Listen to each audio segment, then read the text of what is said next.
Hello everyone, welcome to IAS point. आज हम यहाँ पे बात करेंगे परिभाषाओं का सारांश। ठीक है, जो भी हमने इसकी डिफिनेशन देखी उसकी समरी के बारे में बात करेंगे, क्या कैसे होता है। अभी हमारा चैप्टर चल रहा है लोकतंत्र के बारे में, और इस चैप्टर में जो टॉपिक चल रहा है वो इसकी विशेषताओं के बारे में चल रहा है। ठीक है, तो हमने 3-4 विशेषताएं जो है उनको नोट कर ली है। अब यहाँ पे हम बात करने वाले हैं कुछ और भी इसकी 1-2 विशेषताएं हैं उनके बारे में। सो इसमें है परिभाषाओं का सारांश।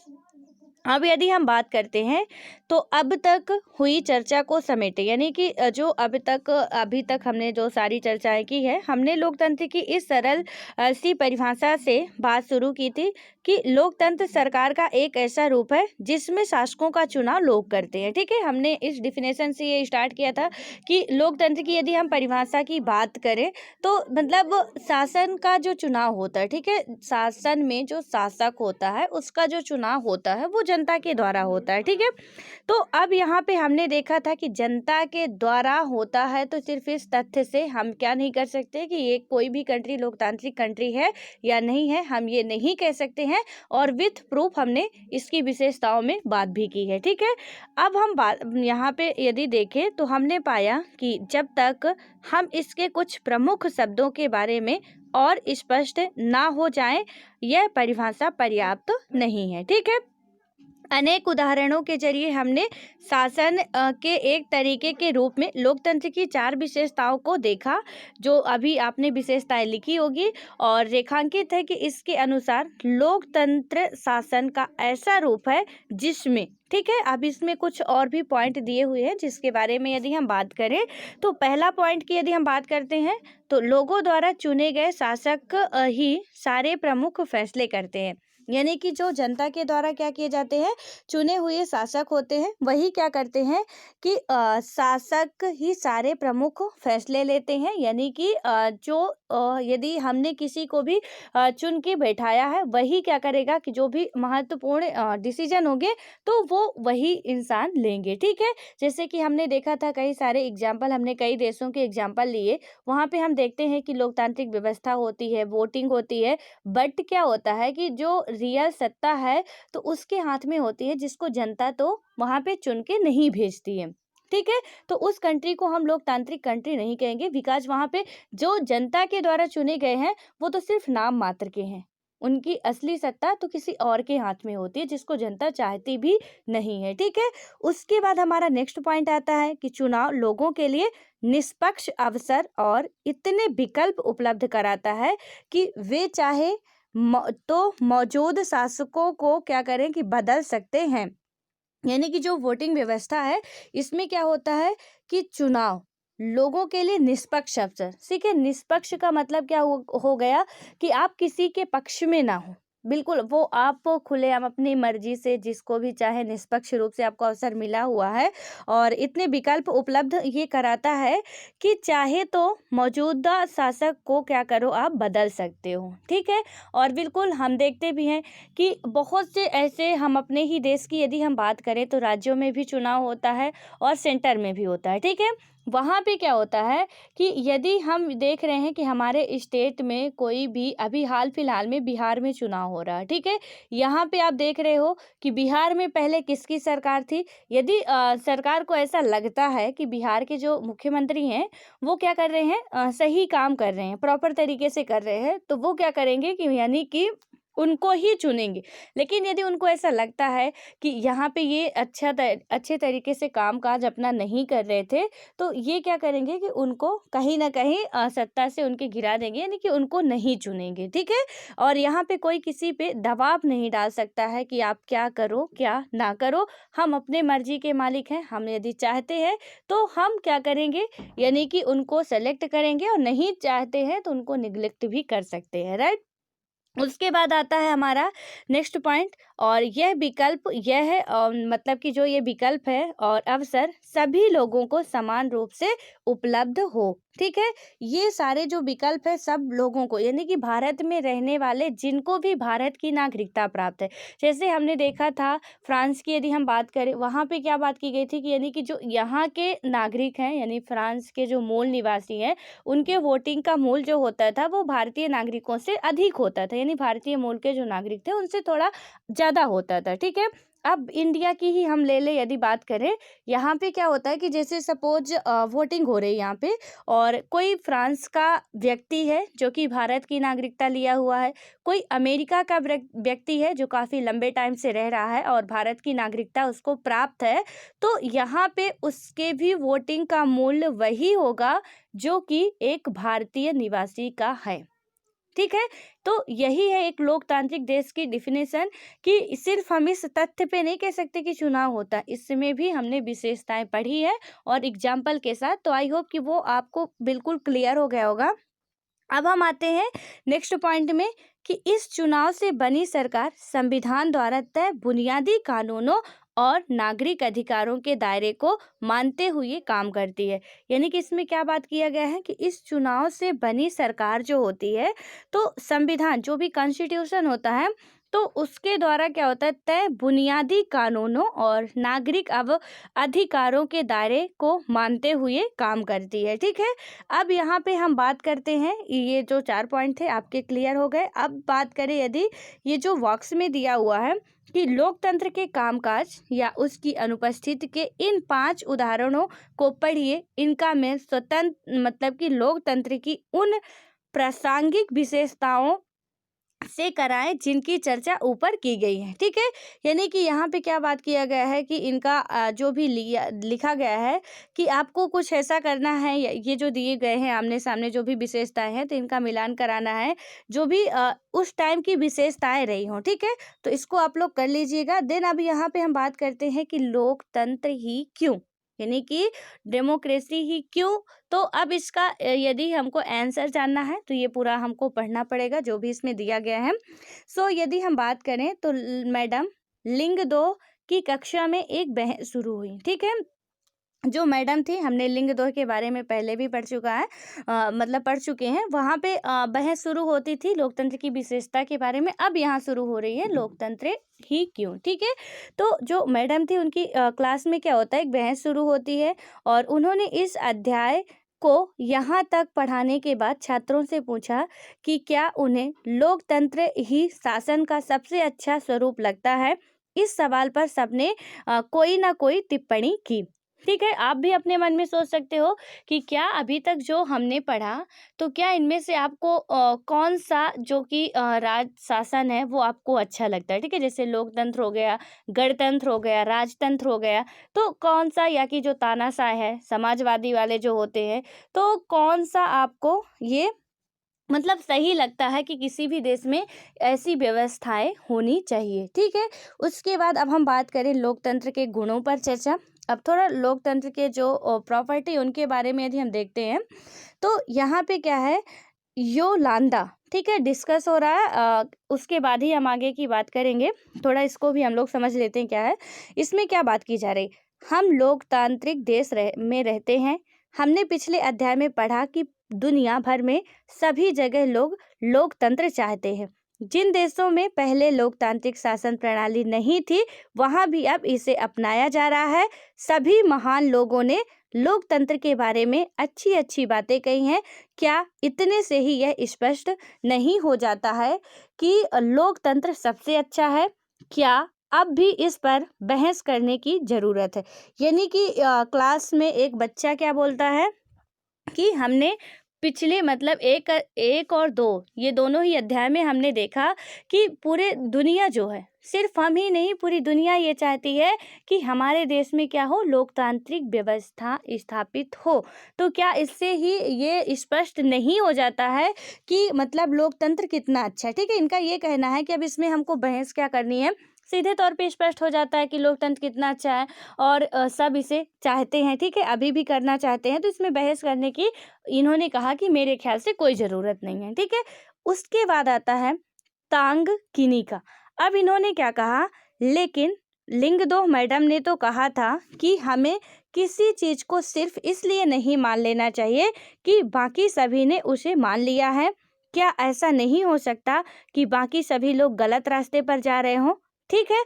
तो यहाँ पे अब एक और आता है कमेंट कि हमें तो मैडम ने बताया था और हमने पहले मतलब पढ़ चुके हैं कि वहाँ पे मैडम ने बताया कि कोई भी बात है, कोई भी यदि टॉपिक है, हम उसको सिर्फ इसलिए ना मान लें कि किसी महान व्यक्ति ने कहा है या बहुत सारे लोग उसके समर्थक हैं।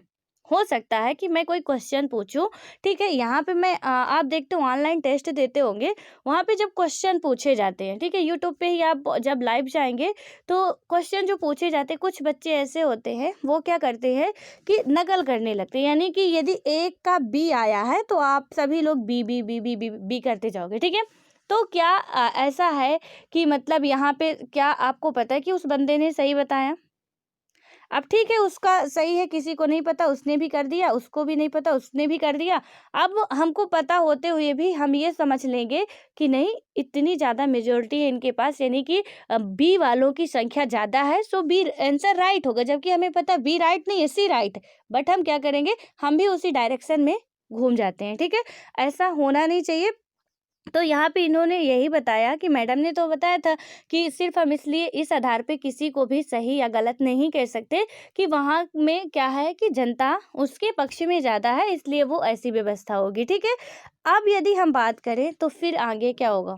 अब जब दोनों ही बातें आ गई, एक तो कह रहे हैं बहस करने की ज़रूरत नहीं है, बट एक कह रहे हैं कि हमको तो ऐसे मान ही नहीं लेना चाहिए कि ज़्यादा संख्या जा रही है, सो हम मान लें कि ये बेटर है और बिल्कुल राइट है। ठीक है, कि हमें कोई भी चीज़ अपनी लाइफ में हो, चाहे कहीं पे भी हो, ये बातें हमें ज़रूर सोचना चाहिए कि कोई, जैसे सपोज आप यूपीएससी की प्रिपरेशन कर रहे हो, ठीक है, हमने कई सारे टॉपर्स के इंटरव्यू देखे। अब हमको क्या लगता है कि मतलब इसने ये किया, उसने वो किया, वो किया, वो किया, हम भी कर लेते हैं। कितनों का करेंगे आप? बिल्कुल राइट है, आपको सबके इंटरव्यू सुनने चाहिए। बिल्कुल ये इम्पोर्टेंट है, बहुत इम्पोर्टेंट है, सभी टापर्स बताते हैं, हमने भी सुने थे अपने टाइम में, और सुनना भी चाहिए, ठीक है। हाँ, लेकिन उनमें से ये नहीं देखना चाहिए कि इन्होंने क्या-क्या किया, इन्होंने क्या गलतियाँ की जो हमें अब नहीं करनी है, ठीक है। आप जब जो आईपीएस है, यंगेस्ट आईपीएस है शफ़ीन हसन करके, उनका इंटरव्यू देखेंगे, उन्होंने ये नहीं बताया प्री में क्या है, मेंस में क्या है, व्हाटएवर जो भी है। उन्होंने ये बताया कि मतलब हम ये देख रहे थे कि टॉपर्स के इंटरव्यू तो हमने देखे 4 साल, बट हमने वहाँ पे ये देखा कि किसने क्या गलतियाँ की हैं। हमने ये नहीं देखा कि उसने लक्ष्मीकांत पढ़ी है, मुझे भी पढ़नी चाहिए, नहीं समझ में आती मुझे, मैं नहीं पढ़ूँगा। ठीक है, या मैं नहीं पढ़ूंगी, सबकी स्ट्रेटजी अलग अलग होती है। जब हम अपना खुद का बनाएंगे तभी हमारा कुछ अस्तित्व बन पाएगा। अदरवाइज हम किसी दूसरे का, किसने ये किया हम भी कर लेते हैं, उसने वो किया हम भी कर लेते हैं। एक प्रॉब्लम और होती है हमारी लाइफ में, जब हम क्या करते हैं कि किसी का सुनते, सपोज हमारे फैमिली मेम्बर्स में कोई इंजीनियरिंग कर रहे हैं, कोई या कि डॉक्टर हो गए, तो वो क्या बताएंगे, आप इसी फील्ड में जाओ। हम डिसीजन नहीं ले पाते हमको किस फील्ड में जाना है, क्या करना है। फिर हम क्या करते हैं, वही मतलब कि वो डिसाइड करते हैं आपको क्या करना है, और उसी हिसाब से कि एक ने कहा मतलब हमने देखा कि इंजीनियरिंग में ज़्यादा भीड़ है। अरे भीड़ है तो क्या हुआ, वहाँ पे बच्चे ज़्यादा हो रहे हैं, बट हमारा इंटरेस्ट वहाँ नहीं है, तो हम भीड़ देख के क्यों जाए कि यहाँ पे ज़्यादा चांसेस हैं, इसलिए हम इस पे कदम रखें। ऐसा क्यों करें? क्योंकि हमें अपनी क्वालिटी सबसे पहले पता होनी चाहिए, अपने अंदर की जो क्षमता है वो पता होनी चाहिए कि हम क्या कर सकते हैं। भेड़ चाल नहीं कि एक व्यक्ति उधर गया तो हम भी उधर चले जाए, ऐसा नहीं, ठीक है।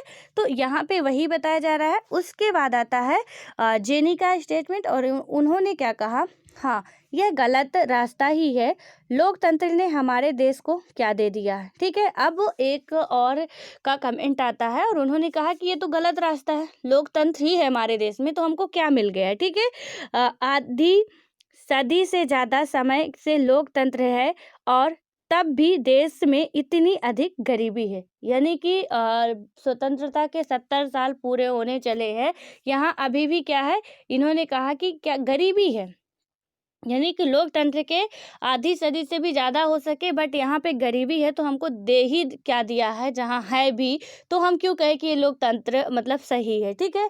उसके बाद आता है हमारा रिवियांग। रिवियांग के बारे में यदि हम बात करते हैं, अब यहाँ पे यदि हम इनकी बात करें तो अब थोड़ा इनका भी स्टेटमेंट देख लेते हैं कि इन्होंने क्या कहा।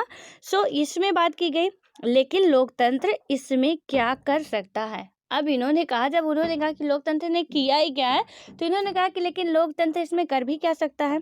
क्या हमारे यहाँ लोकतंत्र के कारण गरीबी है या फिर लोकतंत्र होने के बावजूद भी गरीबी है। अब ये वर्ड को आप समझिएगा कि इन्होंने क्या प्रश्न उठाया कि क्या हमारे यहाँ लोकतंत्र के कारण गरीबी है, यानी कि लोकतांत्रिक व्यवस्था है इसलिए गरीबी है, या की बात करें लोकतंत्र होने के बावजूद भी गरीबी है। ठीक है, इसका आंसर आपके दिमाग में क्या आ रहा, जरा आप सोचिए कि क्या हमारे यहाँ लोकतंत्र के कारण यानी कि लोकतांत्रिक व्यवस्था है इसलिए गरीबी है। यदि लोकतांत्रिक व्यवस्था ना होती तो क्या गरीबी ना होती।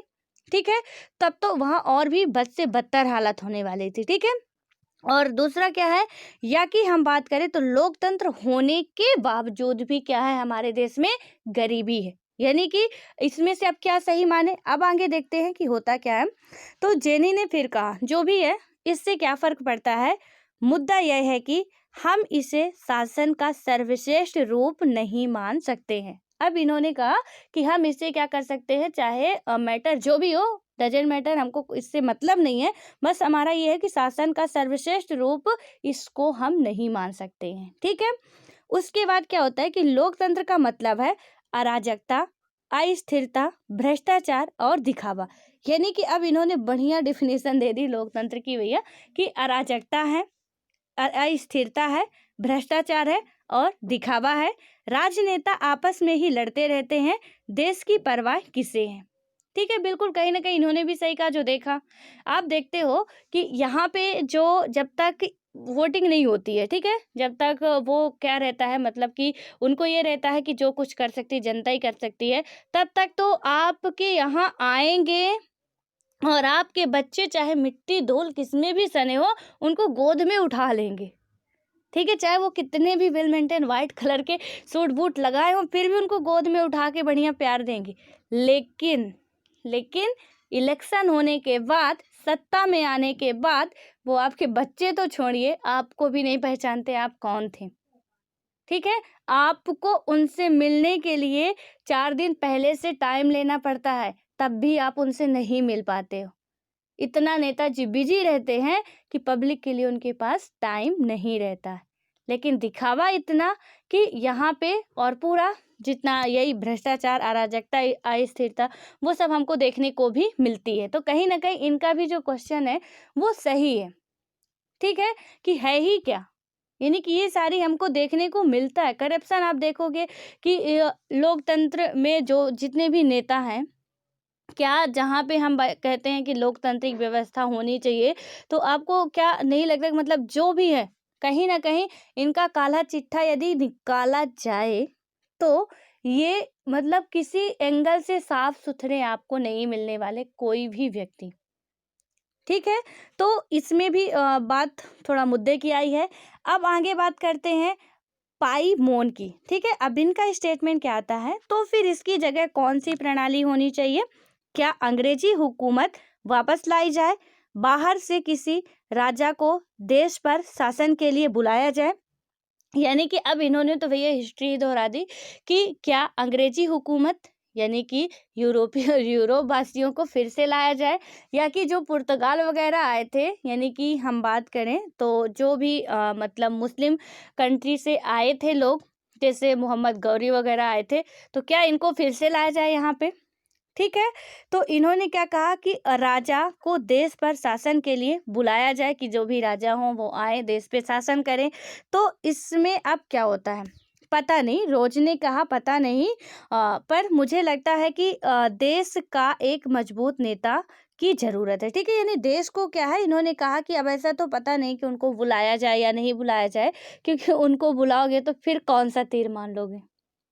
जनता वही है, एक शासक अलग आता है और वो भी जनता के हिसाब से अपने डायरेक्शन में या कि अपने हिसाब से जनता को मोड़ लेता है। जो भी शक्तिशाली हुआ वो अपने हिसाब से जनता को मोड़ लेगा, या तो कमजोर हुआ तो जनता के हिसाब से खुद मुड़ जाएगा। ठीक है, अब यहाँ पे क्या हो, उनका भैया पता नहीं मुझे जो भी हो, पर मुझे लगता है कि देश को एक मजबूत नेता की जरूरत है। ठीक है, हमारे कंट्री को क्या है, एक मजबूत लीडर की जरूरत है।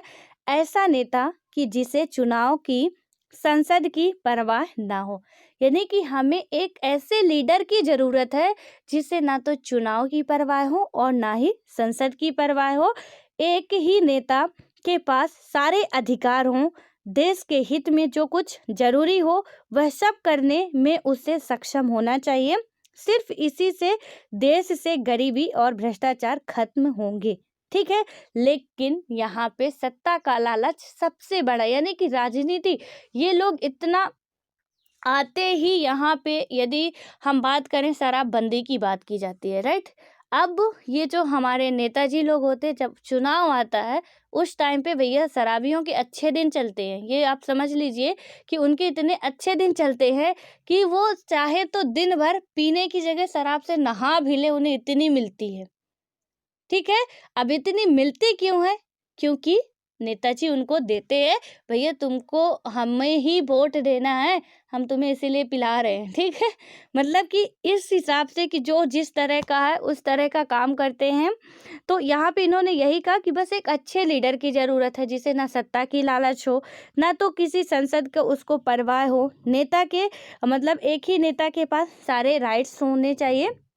कुछ ऐसा हमारे देश का लीडर होना चाहिए जिससे कि जो करप्शन है वो अपने आप ऑलरेडी खत्म हो जाएगा, ठीक है। देन उसके बाद हम बात करते हैं अब यहाँ पे आता है, कोई पीछे से चिल्लाता है।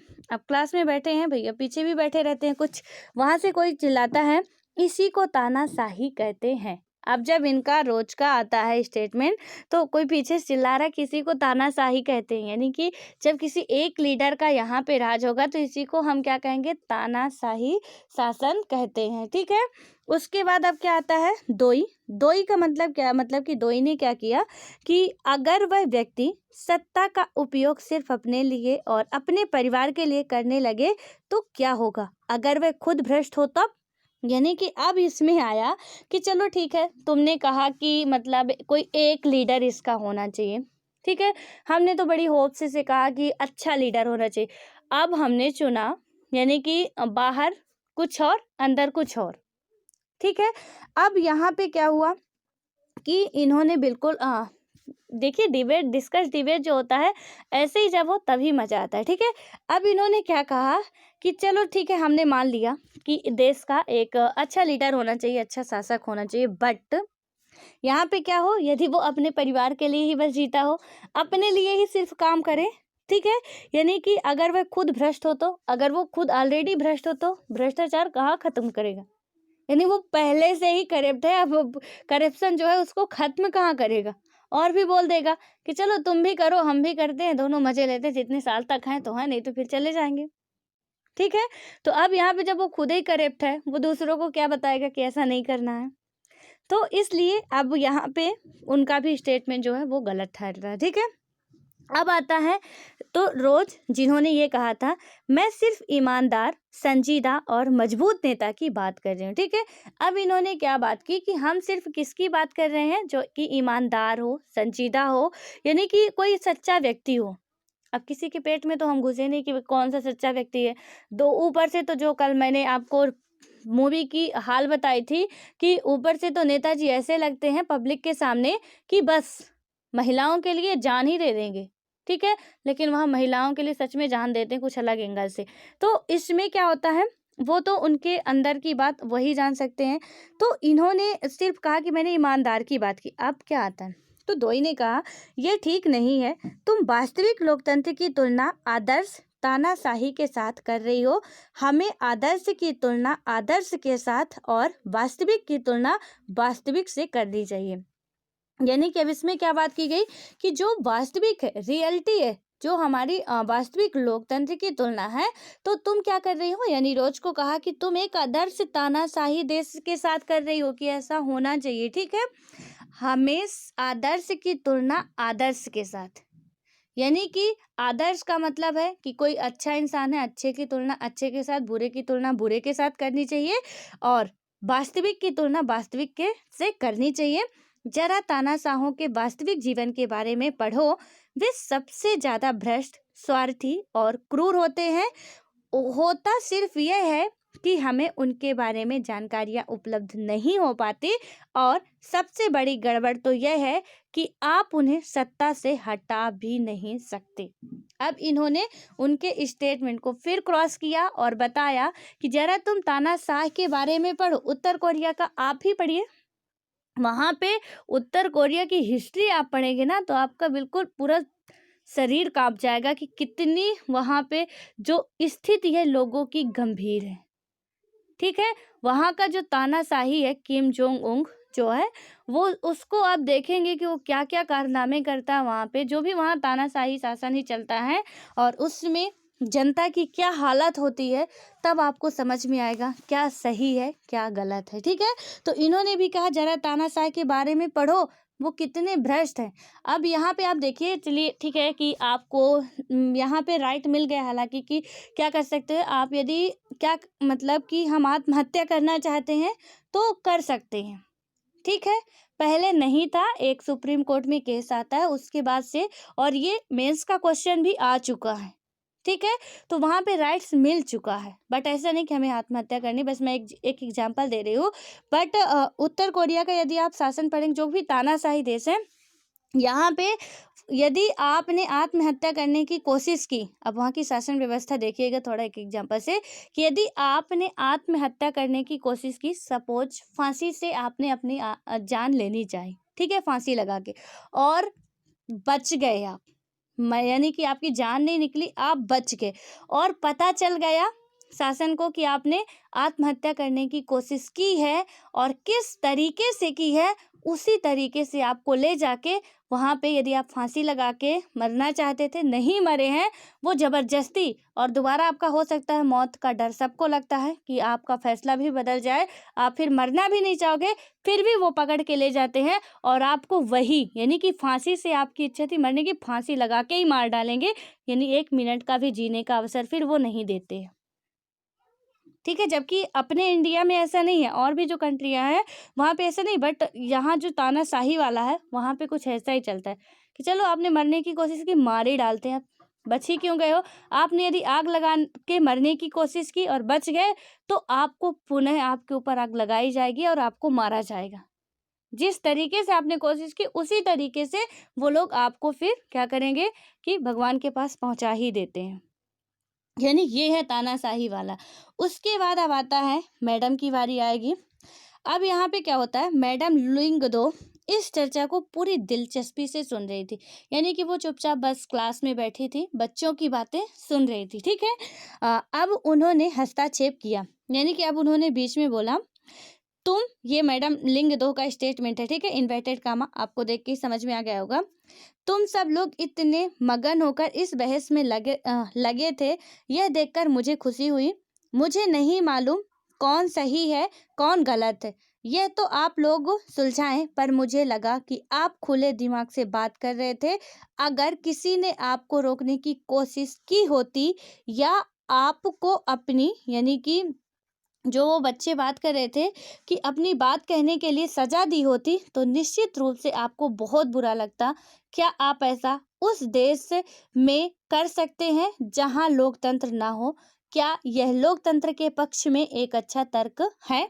यानी कि अब मैडम ने उनकी ही बातों में उनको ही फंसा दिया। ठीक है, कि तुम लोगों ने बहुत अच्छे तरीके से डिस्कस डिबेट किया, और यदि यहाँ पे हम बात करें तो मैं एक अच्छे शांत भाव से बैठे सुन रही थी आपकी बातें, कोई हस्तक्षेप मैंने नहीं किया। क्या यही बात किसी आप अदर अलोकतांत्रिक कंट्री में कर सकते थे? ठीक है, अब वहाँ पे वो तो उन बातों में उलझे ही हुए थे कि एक और बात यहाँ पे मैडम ने डाल दी कि क्या यदि कोई अलोकतांत्रिक कंट्री होती तो वहाँ पे आप ये कर सकते थे, आप ऐसा काम एक लोकतांत्रिक देश में ही कर सकते हैं, तो क्या ये इसके पक्ष में एक अच्छा तर्क नहीं है? ठीक है, बिल्कुल है कि हम खुलेआम बोल सकते हैं। अब आता है लोकतंत्र के खिलाफ तर्क। लोकतंत्र के खिलाफ क्या क्या तर्क हैं, तो इसमें यदि हम बात करें तो इस चर्चा में लोकतंत्र के खिलाफ वे अधिकांश तर्क सामने आ गए हैं जिन्हें हम आम तौर पर सुनते हैं। ये तर्क कुछ इस प्रकार के होते हैं। ठीक है, अब ये तर्क कैसे हैं, थोड़ा इसके बारे में यदि हम चर्चा करें, यहाँ पे यदि हम पहला देखते हैं, लोकतंत्र में नेता बदलते रहते हैं, इससे अस्थिरता पैदा होती है। ठीक है, लोकतंत्र में क्या होता है कि जो नेता होते हैं वो हमेशा बदलते रहते हैं। हर एक 5 साल के बाद आपको पता है चुनाव होता है, वहां पे नेता सत्ता से जाते हैं, दूसरे आते हैं। ठीक है, यानी कि इसमें और इससे क्या होता है, अस्थिरता पैदा होती है। उसके बाद दूसरा टॉपिक यहाँ पे क्या बात की गई है कि लोकतंत्र का मतलब सिर्फ राजनीतिक लड़ाई और सत्ता का खेल है, यहाँ नैतिक की कोई जगह नहीं होती है।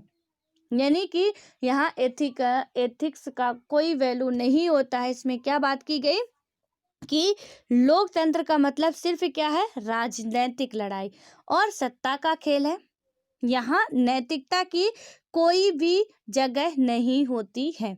उसके बाद आता है कि लोकतांत्रिक व्यवस्था में इतने सारे लोगों से बहस और चर्चा करनी पड़ती है कि हर फैसले में देरी होती है। यानी कि जहाँ लोकतांत्रिक व्यवस्था होती है तो वहाँ पे हमको क्या करना पड़ता है कि इतने सारे लोगों से बहस करना पड़ता है कि हर जो फैसले होते हैं वो देरी से होते हैं। ठीक है, उसके बाद आता है कि चुने हुए नेताओं को लोगों के, अब यहाँ पे ये जो फैसले देरी से होते हैं, जैसे आप जो रेप का केस ही है, आज देखिए सुप्रीम कोर्ट में कितने फैसले पेंडिंग में पड़े हुए हैं। सुप्रीम कोर्ट का छोड़िए, संसद में देखिए आप। ठीक है, वहां पे बहुत से ऐसे अधिनियम है जो लाए जाते हैं, इससे बहस उससे बहस उससे बहस, वो कई साल लग जाते हैं उनको लागू होने में। हमने पहले भी पढ़ चुके हैं कि कैसे एक अधिनियम पारित करने के लिए कितना टाइम लग जाता है। ठीक है, कि पहले उनको मतलब कि जो भी संसद होते हैं, राज्यसभा लोकसभा, उनके पास, राष्ट्रपति के पास जाएगा, काफ़ी इसमें लंबा टाइम लग जाता है। कुछ इसके पक्ष में होंगे, कुछ विपक्ष में होंगे, तो यहाँ पे वही बताया जा रहा है। उसके बाद क्या होता है कि चुने हुए नेताओं को लोगों के हितों का पता ही नहीं होता, इसके चलते खराब फैसले होते हैं। यानी कि जो इलेक्टेड पर्सन होते हैं, चुने हुए नेता होते हैं, उनको लोगों के हित के बारे में पता ही नहीं होता है, बिल्कुल नहीं पता होता, क्योंकि वो तो राजशाही जीवन जी रहे हैं। और ये जो हम यहाँ पे पढ़ रहे हैं, यदि आपका कॉन्सेप्ट क्लियर होगा तो आपको बिल्कुल याद आ रहा होगा कि जब हम क्लास 7th में पढ़ भी चुके हैं, वहाँ पे क्या होता था कि जब, यदि हम बात करें कि कोई भी लोकतंत्र है, ठीक है, जनता लोकतंत्र को काम करने के लिए मजबूर करती है। यानी कि जो लोकतंत्र में हमारे प्रतिनिधि के रूप में है, वहाँ पे यदि जनता किसी भी लोकतांत्रिक देश की मजबूत नहीं है मेंटली, तो वहाँ का लोकतंत्र फिर किसी काम का नहीं रहता। ठीक है, तो यहाँ पे वही होता है, क्योंकि जनता उकसाती है, उनको उंगली करती रहती है, भैया ये काम करने की ज़रूरत है, इसको करो, जनता को ज़रूरत है, इसकी करो आप। ठीक है, कि महिलाओं के लिए कोई आपको अधिनियम लाना, बच्चों के लिए लाना, मजदूरों के लिए, किसानों के लिए, आप करो। आंदोलन करते हैं, संघर्ष करते हैं, तब जाके उन तक आवाज़ पहुँचती है, और वो टाल मटोल करते करते जब पब्लिक हावी होने लगती है तो फिर उसको वो मजबूरन करते हैं। ठीक है, तो यहाँ पे वही बताया गया। उसके बाद क्या है कि लोकतंत्र में चुनावी लड़ाइयाँ महत्वपूर्ण और खर्चीली होती हैं। जो चुनाव की लड़ाई होती है, अब ऐसे नहीं, कुश्ती होती है। ठीक है, मतलब कि कौन जीतेगा कौन हारेगा जनता तय करती है। अब यहाँ पे क्या होता है, ये काफ़ी खर्चीली होती है और इसीलिए इसमें भ्रष्टाचार होता है, यानी कि काफ़ी खर्चीली होती है। भाई किसी को आप पेटी पे पेटी देते जाओगे तो अब वहाँ पे क्या होगा कि खर्चीली तो होगी ही। अच्छा काम तो आप कर ही नहीं सकते हो। ठीक है, बुरा काम ही करोगे, और बुरा काम में यही सब है कि आप किसी को शराब पिलाओगे, किसी को आप पैसा दोगे, ज़बरदस्त पैसा दोगे, किसी को कुछ करोगे, तो वहाँ पे क्या होता है कि काफ़ी उनका पैसा खर्च हो जाता है। ठीक है, आप और पैसा खर्च होता है, चिल्लाते हैं जो भी माइक लगा के, उसके बाद पर्चा छपवाते हैं, तो इन सब में उनका पैसा काफ़ी खर्च होता है, कुछ लीगल तरीके से, कुछ इलीगल तरीके से भी खर्च होता है। ठीक है, उसके बाद क्या होता है, सामान्य लोगों को पता नहीं होता कि उनके लिए क्या चीज़ अच्छी है और क्या चीज़ बुरी, इसलिए उन्हें किसी चीज़ का फैसला नहीं करना चाहिए। ठीक है, उसके बाद अब हम बात करें तो क्या लोकतंत्र के खिलाफ कुछ और भी बातें हैं जो आपके मन में रह गई हैं, यानी कि ये लोकतंत्र के खिलाफ इतनी बातें हमने पढ़ी हैं। तो अब यहाँ से ये भी साफ हो रहा है कि किसी भी मतलब कि कोई भी चीज़ हो, ठीक है, कोई भी चीज़ हो दुनिया की, यदि उसमें अच्छाई है तो बुराई बिल्कुल होगी ही होगी। ठीक है, तो कहीं ना कहीं एक समाजवादी साम्यवादी शासन जो है, या कि हम बात करें तानाशाही, या कि बात करें राजशाही, तो उनसे तो बेटर है। अब हाँ, कमियां जरूर है। ठीक है, तो कमियां तो हर किसी में होती हैं। अब इसमें बात करते हैं, तो इसमें कौन सा तर्क मुख्य रूप से लोकतंत्र पर ही लागू होता है, इनमें से कौन सा तर्क किसी पर भी मतलब किसी भी तरह की सरकार द्वारा सत्ता का दुरुपयोग करने के मामले में लागू नहीं होगा, इसमें से किस तर्क से आप सहमत है? यानी कि आपके लिए क्वेश्चन है कि आप ये जो सारे तथ्य पढ़े, इनमें से आपको क्या क्या लगता है, किससे सहमत है, किससे असहमत है? ठीक है, उसके बाद अब आता है कि निश्चित रूप से लोकतंत्र सभी समस्याओं को खत्म करने वाली जादू की छड़ी नहीं है। अब हमको समझ में आ गया कि भैया एक लोकतांत्रिक व्यवस्था मतलब कि सभी समस्याओं को जड़ से खत्म कर देगी, ऐसा हम नहीं कह सकते हैं। ठीक है, लोकतंत्र ने क्या किया कि हमारे देश में या दुनिया के अन्य हिस्सों में भी गरीबी नहीं मिटाई है। सरकार के स्वरूप के तौर पर लोकतंत्र सिर्फ इसी बुनियादी चीज को देखता है कि लोग अपने बारे में खुद फैसला करें। यानी कि ये क्या देखता है कि लोग अपने बारे में खुद फैसला करें। इससे इस बात की गारंटी नहीं हो जाती कि उनके सभी फैसले अच्छे ही होंगे। लोग गलतियां भी कर सकते हैं। इन फैसलों में लोगों की भागीदारी बनाने से फैसलों में देरी, यानी कि फैसलों में क्या होती है, देरी होती है। यह भी सही है कि लोकतंत्र में जल्दी जल्दी नेतृत्व परिवर्तित होता है। कई बार बड़े फैसलों और सरकार की कार्यकुशलता पर भी इसका बुरा असर होता है। ठीक है, जैसे कि यदि हम बात करें तो कई सारे ऐसे केस से पेंडिंग में पड़े रहते हैं। कभी किसी की सरकार आई, उसको टाल दी, किसी की सरकार आई, उसको फिर मुद्दे पे उठ गया। तो यहाँ पे राम मंदिर का फैसला आज कई वर्षों से कई बार वहाँ पे हिंदू मुस्लिम के बीच में लड़ाइयाँ हुई, कितनों की जाने गई, और उसके बाद फाइनली क्या हुआ, फैसला आया काफी लंबे संघर्षों के बाद। यानी कि यहाँ पे कहीं ना कहीं कुछ कमजोरियां हैं, और उसके बाद काफ़ी देरी होती है। ठीक है, और सत्ता हर जो हमने पढ़ा कि अस्थिरता आ जाती है, कि काफ़ी बड़े फैसले होते हैं जो कि लेना था, बट क्या होता है कि वहाँ पे उनका जो शासन है वही चला जाता है उसमें से, क्योंकि हमें पता है कि हमारी सुप्रीम कोर्ट जो है वो स्वतंत्र है। बट कहीं ना कहीं हम बात करें तो राजनीति का भी असर पड़ता है, और इन तर्कों से यह लगता है कि हम लोकतंत्र का जो रूप देखते हैं वह सरकार का आदर्श रूप नहीं हो सकता। पर वास्तविक जीवन में हमारे सामने यह सवाल नहीं होता, वहाँ सवाल यह होता है कि क्या हमारे पास सरकार के स्वरूपों को स्वरूपों के जो विकल्प उपलब्ध है, उनमें लोकतंत्र किसी भी दूसरे से बेहतर है। बिल्कुल, कि लोकतंत्र किसी समस्या का संपूर्ण हल नहीं हो सकता, लेकिन और भी जो सरकारें हमने पढ़ी उनसे कहीं ना कहीं बेटर है। ठीक है, कहीं ना कहीं काफी ज्यादा उनसे बेटर है। हाँ, बहुत सी समस्याओं का, क्योंकि यहाँ की पब्लिक जो है कहीं ना कहीं वो अपने आप को थोड़ा सहज महसूस कर पाती है। ठीक है, हम आप सभी लोग कहीं ना कहीं अपने आप को एक खुले जो ओपन होता है उस तरीके से अपने आप को महसूस कर पाते हैं कि हम पे किसी का प्रतिबंध नहीं है। लेकिन ऐसी कंट्रियां जहाँ पे लोकतांत्रिक व्यवस्था नहीं होती है, वहाँ पे कहीं ना कहीं वहाँ के लोग दूसरों पर डिपेंडेंट रहते हैं। ठीक है, उनका सांस लेना भी मुश्किल होता है। तो इस हिसाब से हम कह सकते हैं कि लोकतंत्र दूसरों से तो बेहतर है। हम ये नहीं कह सकते परफेक्ट है बिल्कुल, लेकिन अन्य जो शासन व्यवस्था थी उनसे बेहतर है, ये हम कह सकते हैं इतना डिस्कस डिबेट करने के बाद। अभी हालांकि और भी मुद्दे आने वाले हैं। अब देखिए, ये कह सकते हैं अभी आगे आएगा कि हो सकता नहीं भी कह सकते। तो आप बने रहिए, अब हम बात करेंगे अगले वीडियो में लोकतंत्र के पक्ष में जो भी तर्क है। काफ़ी ये लंबा चैप्टर है, ठीक है, इसलिए बिल्कुल परेशान नहीं होना, पढ़ना है, अच्छे से समझना है। हम अपने देश की कहानी पढ़ रहे हैं और उसको समझेंगे कैसे क्या क्या होता है। ठीक है, इंटरेस्टिंग है, आप पढ़िए, एंजॉय करिए। अब मिलते हैं नेक्स्ट वीडियो में लोकतंत्र के पक्ष में जो तर्क है उनको लेते हुए कि क्या क्या कैसे कैसे हुआ है। ठीक है, हालांकि 1-2 पार्ट में ये खत्म हो जाएगा, उसके बाद हम अपना नेक्स्ट चैप्टर जो है उसको स्टार्ट करेंगे।